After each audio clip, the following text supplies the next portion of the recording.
கொஞ்சம் சினிமா பாடல்களை விட்டு வெளியே வந்து கவியரசரை பாருங்கள். ஒரு குழந்தை தூங்கி கொண்டிருக்கிறது. கவியரசர் பார்க்கிறார். அவரை போய் அந்த தாய் எழுப்புகிறாள். எழுப்பிய உடனே கவியரசர் பாடுகிறார்.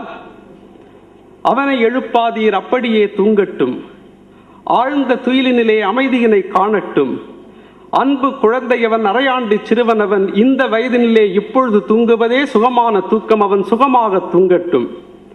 கண்ணை விழித்து இந்த காசினியை காணுங்கால் என்ன துயர் வருமோ, எங்கெங்கே அடி விழுமோ, காதல் வருமோ, காதலுக்கு துணை வருமோ, மோதல் வருமோ, முறைகிடுவார் துணை வருமோ, நன்றியிலா நண்பர்தாம் நாற்புறமும் சூழ்வாரோ, நலமிழந்த பெண்ணொருத்தி நாயகியாய் வருவாளோ, செய்ய தொழில் வருமோ, திண்டாட்டம்தான் வருமோ, வெயில் நினைத்து வரும் வியர்வையிலே மூழ்கி போய் ஐயா பசி என்றே அலைகின்ற நிலை வருமோ, என்ன வருமென்று யார் அறிவார் இப்பொழுது, அவனை எழுப்பாதீர் அப்படியே தூங்கட்டும்,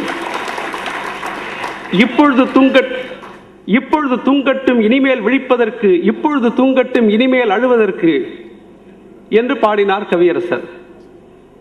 அந்த குழந்தை இறந்து விட்டது. இறந்ததற்கு ஒரு பாட்டு.